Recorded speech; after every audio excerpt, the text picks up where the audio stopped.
Saya Renata Aulia dengan NIM 144. Saya Gita Putra dengan NIM 133. Saya Siti Maimunah dengan NIM 148. Saya Siti Najwa Gina dengan NIM 161. Saya Siti Rahmatul Wujudul Ulum dengan NIM 162. Saya Rosda Dwi dengan NIM 163. Bye. Assalamualaikum warahmatullahi wabarakatuh. Kami dari kelompok 3 ingin mewawancarai masnya. Permisi mas, dengan mas siapa boleh? Mas Yusuf. Mas Yusuf. Oke. Langsung ke pertanyaan ya mas ya. Pertama disampaikan oleh Mbak Ulum. Bagaimana proses seleksi rekrutmen yang Mas jalani? Seperti mungkin tes kesehatan atau ya? Ya, tes wawancara atau gimana? Tes kesehatan, tes psikologi sama pengalaman itu.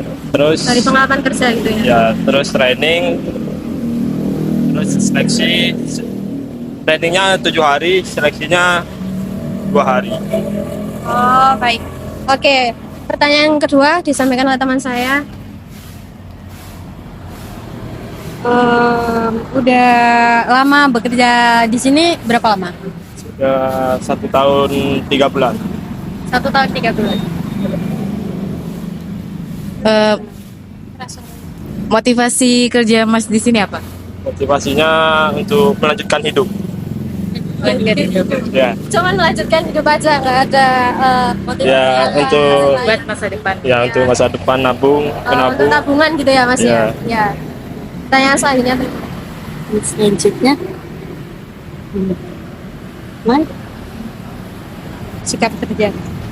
sikap kerja yang diharapkan oleh tempat kerja kepada karyawan, kepada Mas sendiri sikap kerja yang diharapkan tempat kerja Yang diharapkan di tempat kerjanya mas itu apa? terhadap Mas itu gimana? Sikap. Ya, sikapnya saling melengkapi lah, saling kerjasama untuk kemajuan toko. Nah, selanjutnya Masnya ini bekerja di bagian apa? Job desk-nya itu apain gitu? Store crew boy itu tugasnya ya display barang, nata barang itu, kebersihan, Itu tugasnya mas Iya. selama bekerja di sini ya mas? ya ngasihin. Oh iya ya. Sudah berapa tahun mas bekerja di sini? 1 tahun 3 bulan. 1 tahun 4 bulan. Ya. Oke, saya berbicara dengan mas siapa ya? Atas nama Noval. Oke. Pertama saya mau bertanya mas, bagaimana proses rekrutmen yang dijalani di Alfa ini? Seperti Tes kesehatan atau tes lainnya gitu. Iya. Kalau tes kesehatan langsung ke Mbak, biasanya Mbak ke rumah sakit. Nanti itu sekarang online kalau sekarang Mbak rekrutnya. Iya. Iya. Proses rekrutmennya apa aja selain proses? Persyaratannya tah. Iya. Yang dulu fotokopi ijazah, SKCK, terus surat keterangan baik sama kepolisian. Oh, ada yang dilakuin seperti tes-tes apa gitu? Ya. Oh, magang ada. Ya, Ada. selama berapa bulan atau Hampir setengah bulan kalau sekarang. Oh, iya. Selain itu ada lagi? Nggak ada Mbak, itu kalau sudah lulus nanti interview sampean. Oh iya, itu proses interview. Iya. Selain proses interview ada lagi mungkin mas?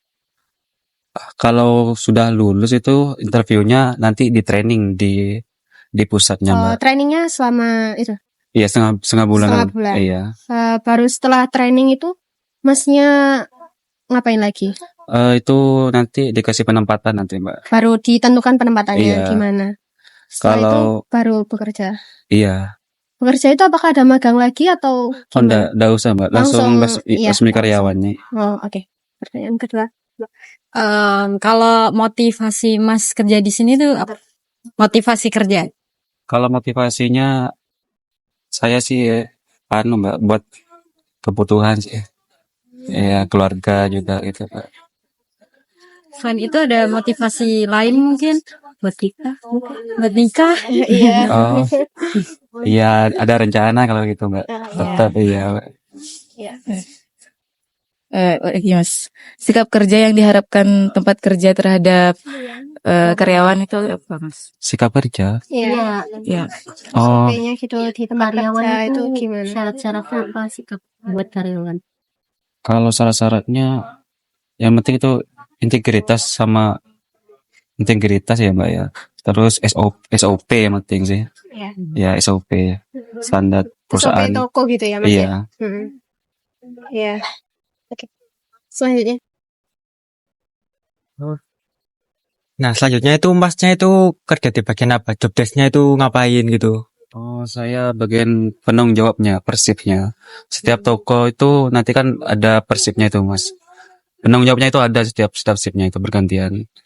Kalau saya cuma bagian acosnya, perwakilan kepala tokonya, Pak. Ada yang megang sini kan, Mas, kepala toko.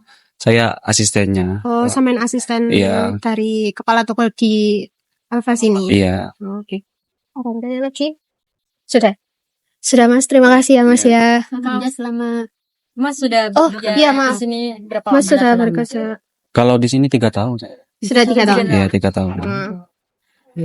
Kesan pesannya apa Mas kerja di sini? Iya. Ya, kesan baik sih, Mbak. Banyak mahasiswa gonta-ganti juga sini.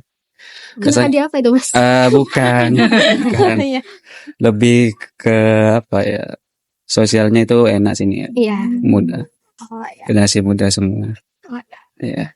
Terima kasih ya Mas ya Iya. sudah mau diwawancarai. Oke, terima kasih Bapak udah berkenan mau untuk diwawancarai hari ini. Kalau saya wawancarai dengan Bapak siapa boleh? Setian. Ya. Oke, yang pertanyaan pertama itu bagaimana seleksi rekrutmen untuk di kantor pos ini Bapak? Untuk seleksi rekrutmen itu kan ada beberapa bidang di PT Pos Indonesia. Ada bagian kurir, ada bagian teller atau loket, ya, atau oranger mobile. Nah, itu ada klasifikasinya masing-masing kan. Kalau misalnya kurir itu minimal ijazahnya SMA, sedangkan untuk petugas teller itu minimal D3 atau S1 kayak gitu. Nah, itu seleksi awalnya sama seperti yang pada umumnya. Mungkin dari fisiknya ya menarik seperti itu ya. Terus yang kedua nanti ada tes tulis dan wawancara. Nah, itu nggak langsung jadi karyawan tetap, jadi karyawan kontrak. Nah, setelah itu ya. Nah, nanti setelah minimal 2,5 tahun itu baru ada seleksi lagi untuk menjadi karyawan tetap. Minimal 2,5 tahun baru bisa ikut. Nah, nanti ada seleksi lagi, tes tulis, wawancara segala macam. Tapi tesnya biasanya di kantor Surabaya di. Oh, langsung itu di pusatnya ya? Iya, bukan di pusat, macam regional, kantor regional. Kalau pusatnya kami di Bandung. Oh, iya. Ya, seperti Oke. itu. Pertanyaan selanjutnya teman-teman. Kan kayak kerja itu pasti ada motivasi gitu ya Pak. Ya, Kalau Bapak sendiri motivasinya Pak? kalau motivasi ya keluarga, apalagi kerja karena untuk mencukupi kebutuhan keluarga aja. Ya, Bisa diterima. ya. Sikap kerja yang diharapkan tempat kerja terhadap karyawan itu apa, Pak? Sikap kerja. Terhadap karyawan. Jadi sikap kerja untuk konsumen atau Iya, untuk konsumen. ya Dari kantor pos sendiri. Bapak itu harus Gimana harus gimana gitu. buat Iya. konsumen gitu? oh ya harus ramah ya, ramah. Iya. Ramah, senyum, salam sapa itu ada 3S tuh. Iya. Ya, itu harus minimal itulah. Itu. Nah, pelayanan optimal gitu. Sedangkan di Pos Indonesia tuh kan BUMN ya, Badan Usaha Milik Negara juga. Nah, cuman yang bikin beda itu kita jam operasional tuh beda sama BUMN yang lain. Kalau BUMN yang lain kan sama kayak pada umumnya. Jadi hari Sabtu dan Minggu libur kan, sedangkan kita masih buka. Kalau di kantor kecamatan itu Sabtu masih buka kita setengah hari ya. Nah, sedangkan di kantor pusat tingkat kota ya itu Minggu buka. Tapi petugasnya yang setting berjenjang. Jadi yang misalnya Sabtunya masuk, Minggunya libur. Nanti dapat jadwal kemudian Sabtunya libur, Minggunya yang masuk. Jadi tetap jalan operasional seperti itu. Selanjutnya. Nah, selanjutnya ini Bapak ini bekerja job desk-nya apa gitu? Saya di sini selaku kepala cabang Kecamatan Kamal, Kantor Pos Kecamatan Kamal. Saya Selain kalau kepala cabang kan biasanya ada di belakang panggung ya, sedangkan di PT Pos Indonesia juga melakukan pelayanan. Karena karyawan di kita itu terbatas seperti itu. Jadi ada petugas loket khusus satu, terus petugas antaranya satu, petugas jemput barangnya satu, kepala satu, seperti itu. Description job desk-nya berarti apa? Ngapain aja di sini? Ya bertanggung jawab semua di sini. Apa ya? Melakukan pelayanan juga sih, pelayanan kayak ada orang bayar, listrik, apa segala macam itu juga masuk. Termasuk job desk-nya. Seperti itu, iya. Oh ya. Terus juga kadang kita ada tugas tambahan dari negara, kayak bansos gitu, bantuan sosial gitu. Itu tanggung jawab penuh saya seperti itu. Ya. Berapa tahun sudah bekerja di kantor pos? Saya masuk di kantor pos itu tahun 2013. Tahun 2013. Ya, sudah 12 tahun. Cuman waktu itu saya 2,5 tahun kerja sebagai karyawan kontrak. Saya itu kebetulan ada pengangkatan. Diangkat setelah 2,5 tahun diangkat. Jadi karyawan tetapnya belum genap 10 tahun, masih 6, 7 tahun, 8 tahun. Terima kasih Bapak sudah berkenan untuk diwawancarai. Udah itu aja. Iya, terima kasih Bapak. Halo teman-teman. Kali ini kita berdua akan menganalisis hasil wawancara dari narasumber. Yaitu Mas Yusuf sebagai salah satu pegawai Indomaret dari daerah Telang. Oke, pertama-tama saya akan menganalisis hasil wawancara saya, yaitu bagian proses rekrutmen yang dijalani oleh Mas Yusuf ini. Yang pertama ada proses tes kesehatan. Tes kesehatan ini penting untuk pekerjaan yang membutuhkan ketahanan fisik, kemampuan sensorik, atau lingkungan kerja tertentu. Selanjutnya yaitu ada tes psikologi. Tes psikologi ini memberikan gambaran menyeluruh tentang kecocokan individu dengan posisi yang ditawarkan, sekaligus menghindari mismatching antara karakter individu dan tuntutan pekerjaannya. Selanjutnya yaitu ada pengalaman kerja. Pengalaman kerja menjadi indikator nyata akan potensi keberhasilan di posisi yang sama atau serupa. Training ini dapat dianggap sebagai onboarding sekaligus penguatan terhadap hasil seleksi. Jika pelamar telah lulus seleksi namun menunjukkan kesenjangan kompetensi kecil, pelatihan ini menjadi jembatan untuk mencapai performa yang optimal. Yang terakhir yaitu seleksi. Proses ini menggambarkan proses sintesis informasi dalam seleksi, yaitu menggabungkan hasil wawancara, tes, dan observasi untuk membuat keputusan akhir. Selanjutnya yaitu ada motivasi bekerja Mas Yusuf. Yang pertama yaitu motivasi untuk melanjutkan hidup. Motivasi ini berkaitan langsung dengan kebutuhan dasar manusia yang dijelaskan dalam teori Maslow pada tingkat yang paling bawah, yaitu kebutuhan fisiologis seperti makan, minum, dan tempat tinggal. Seseorang yang bekerja atau berjuang demi melanjutkan hidup digerakkan oleh kebutuhan untuk mempertahankan eksistensi dan kesejahteraan fisik. Dalam kerangka ERG sendiri, ini termasuk ke dalam kategori existence need, yaitu kebutuhan akan kelangsungan hidup dan keamanan fisik. Selanjutnya yaitu ada motivasi untuk masa depan. Motivasi ini mencerminkan orientasi ke arah aktualisasi diri dan pertumbuhan pribadi. Dua aspek tertinggi dalam teori Maslow dan ERG. Dalam teori Maslow, ini termasuk kebutuhan aktualisasi diri yang dimana individu terdorong untuk mewujudkan potensi dan mencapai versi terbaik dari dirinya. Dalam teori ERG sendiri, ini termasuk ke dalam growth need, yaitu keinginan untuk berkembang, belajar, dan mencapai target jangka panjang. Yang terakhir yaitu motivasi menabung. Motivasi menabung mencerminkan kombinasi dari kebutuhan keamanan, masa depan, dan kontrol terhadap hasil kerja, serta bisa dilihat dari perspektif teori harapan.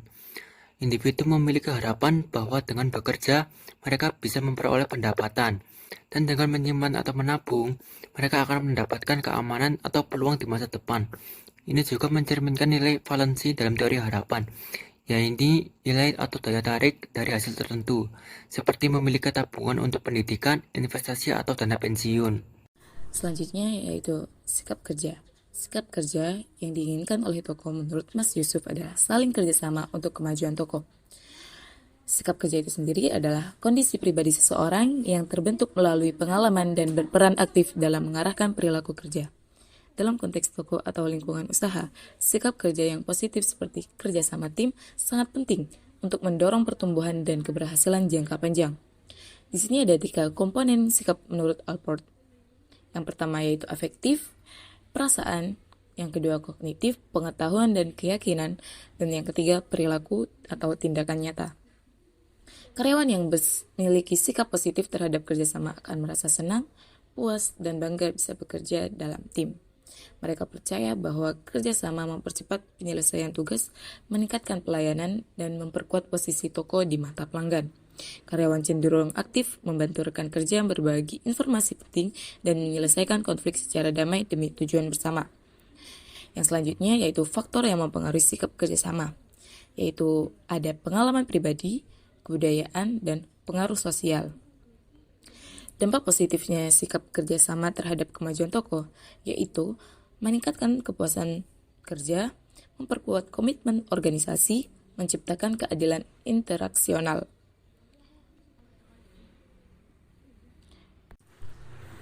Di sini job desk-nya Mas Yusuf adalah store crew boy, bekerja selama 1 tahun 3 bulan, yaitu yang pertama, display dan menata barang. Memastikan barang ditata rapi dan menarik secara visual. Menyusun produk sesuai kategori, promo, atau strategi penjualan. Tugas ini mendukung pencapaian tujuan organisasi dalam hal peningkatan penjualan dan kepuasan pelanggan. Yang kedua, menjaga kebersihan toko. Menjaga kebersihan area penjualan, etalase, lantai, dan fasilitas umum. Berkontribusi dalam menciptakan lingkungan kerja yang sehat dan profesional sesuai dengan ciri organisasi berupa interaksi berulang dan permanen. Yang ketiga, menjaga kasir, kaitan dengan rantai komando dan rentang kendali. Peran ini berada di bawah pengawasan langsung manajer toko atau supervisor. Kasir bertanggung jawab kepada atasan langsung dan personel pengawasan kasir bertugas memastikan SOP kasir dijalankan. Dengan memastikan operasional kasir berjalan lancar dari transaksi hingga pelaporan, mengelola keuangan dengan teliti dan mencegah kecurangan. Hai, Kami berdua, saya Rosto Dwi Maharani dan rekan saya Siti Rahmatul Wujudul Ulum. akan menganalisis narasumber kami yang bernama Mas Noval. Mas Noval ini bekerja di Alfamart, Jalan Telang sebagai asisten manajer. Pertama-tama saya akan menjelaskan tentang proses seleksi rekrutmen yang dijalani Mas Noval untuk bekerja di Alfamart. Yang pertama itu membuat CV dengan melampirkan fotokopi surat keterangan sehat dan SKCK. Langkah ini merupakan gerbang awal yang membantu perusahaan menyaring kandidat berdasarkan kualifikasi akademik. Meskipun bersifat formal, verifikasi pendidikan memberikan dasar objektif untuk menentukan apakah pelamar memiliki fondasi pengetahuan yang relevan dengan pekerjaan yang ditawarkan. Langkah kedua adalah melakukan tes psikologi. Ini merupakan langkah penting dalam menjaga integritas dan keamanan lingkungan kerja. Dengan memfilter calon karyawan berdasarkan latar belakang hukum, organisasi, meningkatkan kepercayaan dan mencegah resiko yang mungkin timbul di masa depan. Selanjutnya yang ketiga, adalah magang selama setengah bulan. Magang selama setengah bulan merupakan tahap evaluasi praktis yang memungkinkan perusahaan melihat langsung performa kandidat dalam situasi kerja harian. Proses ini tidak hanya menilai kinerja teknik, tetapi juga menguji bagaimana kandidat itu berinteraksi, memecahkan masalah, dan beradaptasi dengan dinamika tim. Dengan demikian, perusahaan dapat mengidentifikasi potensi dan kesiapan kandidat selama melanjutkan ke tahap seleksi berikutnya. Langkah keempat adalah dilanjutkan dengan interview setelah magang selesai. Setelah tahap magang, interview berfungsi sebagai platform untuk menilai soft skill yang tidak terlihat selama magang singkat. Proses ini memungkinkan interaksi langsung antara kandidat dan tim HR atau manajemen, sehingga keputusan mengenai kesesuaian karyawan dengan posisi tertentu dapat dibuat secara lebih objektif dan terukur. Langkah selanjutnya adalah training selama setengah bulan. Training selama setengah bulan merupakan jembatan antara proses seleksi yang penempatan. Dalam periode ini, calon karyawan diberikan kesempatan untuk lebih mengenal lingkungan kerja serta menyesuaikan diri dengan metode dan sistem yang berlaku. Hasil training ini akan menjadi pertimbangan utama dalam menentukan penempatan akhir karyawan di perusahaan. Langkah ke-6, penentuan penempatan kerja. Penempatan merupakan puncak dari rangkaian proses rekrutmen dengan mencocokkan keahlian, pengalaman, dan hasil evaluasi dari tahap magang, interview, dan training. Perusahaan dapat memastikan bahwa karyawan yang diterima benar-benar siap dan mampu berkontribusi secara maksimal. Hal ini juga mendukung pertumbuhan karyawan secara berkelanjutan dan meningkatkan produktivitas organisasi.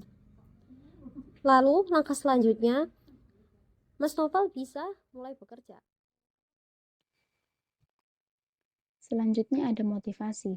Motivasi Mas Novel yaitu untuk kebutuhan keluarga dan untuk menikah atau untuk masa depan.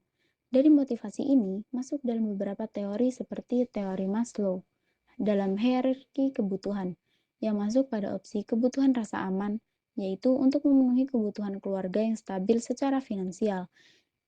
Ini juga masuk dalam kebutuhan sosial, yaitu keinginan untuk menjalin hubungan dan membentuk ikatan pernikahan. Selanjutnya ada juga dalam teori Urge dalam Alderfer, yaitu kebutuhan eksistensi, yaitu untuk pemenuhan kebutuhan fisik keluarga seperti sandang, pangan, dan papan. Dan yang terakhir yaitu teori proses dan teori harapan, yang dimana individu berharap bahwa usaha dan kerja keras saat ini akan menghasilkan prestasi yang kemudian mendatangkan hasil seperti kesiapan finansial dan psikologis untuk menikah. Ada karena kebutuhan keluarga dan untuk menikah, termasuk dalam motivasi proaktif, yaitu motivasi dari dalam diri yang mendorong seseorang untuk bertindak secara sadar dan penuh tujuan. Seperti dijelaskan tadi, motivasi proaktif akan mendorong individu untuk meningkatkan kemampuan, mencari peluang, bekerja secara konsisten demi tujuan yang jelas. Dalam hal ini, keluarga dan pernikahan menjadi sasaran tujuan akhir yang memunculkan dorongan kuat dan terorganisir dalam perilaku individu. Yang selanjutnya adalah analisis sikap kerja yang diharapkan tempat kerja kepada karyawan. Sikap kerja yang diinginkan perusahaan pada Mas Naufal adalah menjalankan SOP. Oleh karena itu, Mas Naufal masuk ke dalam teori Alport tentang operasional prosedur, yaitu kebijakan dan prosedur yang ada dalam organisasi menjalankan tugas sesuai dengan standar etika dan moral yang diharapkan. Dengan itu, ia memiliki kedisiplinan, tanggung jawab, dan kesadaran etis dalam bekerja. Hal ini mencerminkan bahwa Mas Naufal tidak hanya mengikuti aturan karena kewajiban, tetapi karena adanya pemahaman dan nilai pribadi yang selaras dengan etika organisasi. Selanjutnya ada job desk dari Mas Novel. Mas Novel ini sebagai penanggung jawab toko Persif atau bisa disebut asisten manajer. Penanggung jawab toko Persif adalah posisi operasional yang memiliki tanggung jawab untuk mengawasi, mengelola, dan memastikan seluruh aktivitas toko berjalan dengan lancar selama jam tertentu. Seperti pengawasan operasional harian, yaitu memastikan semua area toko berjalan sesuai SOP, termasuk kebersihan, pengaturan barang, dan pelayanan pelanggan. Yang kedua, pengelolaan tim shift, yaitu untuk mengatur dan mengawasi karyawan shift, termasuk pembagian toko, jadwal istirahat, dan memastikan disiplin kerja. Yang ketiga, penanganan masalah dan keluhan, yaitu menjadi garda terdepan dalam menangani keluhan pelanggan atau masalah teknis dari toko. Keempat, koordinasi dengan manajer atau atasan, seperti melaporkan hasil operasional, kendala yang dihadapi selama shift, serta menyarankan tanggung jawab pada pergantian shift. Yang kelima, pemeriksaan toko, stok, dan kas. Memastikan transaksi berjalan lancar, melakukan pengecekan stok yang keluar dan masuk, serta memastikan kas staf berjalan dan sesuai. Kesimpulannya, yaitu penanggung jawab toko Persif memainkan peran vital dalam memastikan stabilitas operasional toko dari waktu ke waktu. Meskipun bersifat sementara, dalam satu periode kerja, posisi ini membawa tanggung jawab yang signifikan dan menjadi ujung tombak dari kepuasan pelanggan, ketertiban internal, dan efektivitas tim kerja. Dengan pendekatan manajerial yang tepat, peran ini bisa menjadi fondasi kuat dalam sistem manajemen retail dan berkelanjutan. Halo, nama saya Septian. Saya selaku Kepala Kantor Pos Cabang Kamal. Kantor Pos Kecamatan Kamal menerapkan sistem seleksi dan rekrutmen karyawan yang terstruktur dan berlapis. Dimulai dari persyaratan pendidikan minimal D3, S1, dilanjutkan dengan masa kontrak selama 2,5 tahun, dan diakhiri dengan seleksi lanjutan berupa tes tulis dan wawancara untuk status karyawan tetap. Sumber motivasi kerja saya adalah untuk mencukupi kebutuhan keluarga. Sikap kerja yang diharapkan perusahaan adalah ramah, senyum, salam, sapa, dan pelayanan optimal. Latar belakang pekerjaan saya, yang meliputi pengalaman sebagai karyawan kontrak selama 2,5 tahun sebelum menjadi kepala cabang, menunjukkan adanya jenjang karir dan sistem promosi di organisasi. Halo, kami berdua akan menganalisis hasil wawancara bersama Bapak Septian. Bapak Septian adalah Kepala Kantor Pos Cabang Kamal. Hasil wawancara menunjukkan bahwa motivasi kerja Bapak Septian didasari oleh kebutuhan keluarga. Hal ini sejalan dengan teori Maslow yang menyatakan bahwa seseorang akan termotivasi bekerja jika kebutuhan dasarnya seperti makan, minum, dan rasa aman terpenuhi. Setelah itu, barulah kebutuhan sosial dan aktualisasi diri menjadi pendorong kerja. Teori Maslow menyusun hierarki teori kebutuhan, mulai dari kehidupan dasar, yaitu fisik dan keamanan, lalu kebutuhan sosial diberikan, hingga aktualisasi diri. Orang akan termotivasi bekerja jika kebutuhan dasarnya sudah terpenuhi. Sementara itu, teori ERG dari Alderfer juga berkaitan. Teori ini lebih sederhana dari teori Maslow. Teori ini menekankan bahwa kebutuhan tidak harus berurutan. Bisa saja seseorang mengejar kebutuhan hubungan atau pertumbuhan meskipun kebutuhan pada dasarnya belum sepenuhnya terpenuhi. Teori ERG ini yaitu kebutuhan eksistensi atau hidup dan keamanan, terus relasi atau hubungan sosial, dan pertumbuhan atau perkembangan diri muncul tidak secara berurutan. Responder bisa saja memprioritaskan hubungan sosial atau pertumbuhan meskipun kebutuhan dasar belum sepenuhnya terpenuhi. Sikap kerja dapat dikaitkan dengan teori sikap Gordon Allport. Sikap kerja seperti bersikap sopan, memberi salam, menyapa, serta memberikan pelayanan optimal menggambarkan perilaku positif di lingkungan kerja, seperti sopan, yaitu bersikap hormat kepada orang lain. Memberi salam dan menyapa, menunjukkan keramahan dan rasa hormat. Lalu pelayanan optimal, memberikan yang terbaik kepada rekan kerja, pelanggan, atau atasan. Dan kaitannya dengan teori sikap Gordon Allport, yaitu Allport membagi fungsi sikap ke dalam beberapa jenis. Perilaku tadi bisa mencerminkan fungsi sikap. Yang pertama, instrumental atau penyesuaian diri. Perilaku dilakukan karena ada tujuan tertentu, seperti ingin mendapatkan pujian, kenaikan jabatan, atau pengakuan. Jadi, seseorang bersikap ramah karena berharap dipromosikan. Lalu, value ekspresif atau ekspresi nilai. Tindakan mencerminkan nilai pribadi. Jadi, seseorang bersikap sopan karena memang menghargai orang lain, bukan karena ingin imbalan. Lalu ada knowledge atau pemahaman. Sikap didasarkan pada pengetahuan atau pemahaman. Misalnya, kalau saya memberikan pelayanan yang baik, hubungan kerja jadi lancar. Lalu tingkatan kedalaman sikap. Allport juga membedakan sikap berdasarkan seberapa dalam sikap itu tertanam dalam diri seseorang. Yang pertama, eksternal atau dangkal. Sikap dilakukan karena tekanan luar atau formalitas. Misalnya bersikap ramah hanya karena aturan perusahaan yang mengharuskan, bukan karena kemauan sendiri. Lalu ada internal atau mendalam. Sikap muncul dari keyakinan pribadi dan dilakukan secara konsisten, bahkan tanpa pengawasan. Sikap kerja tadi bisa masuk ke dalam teori Allport. Yang pertama yaitu menurut kategori fungsinya, instrumental, value ekspresif, dan knowledge.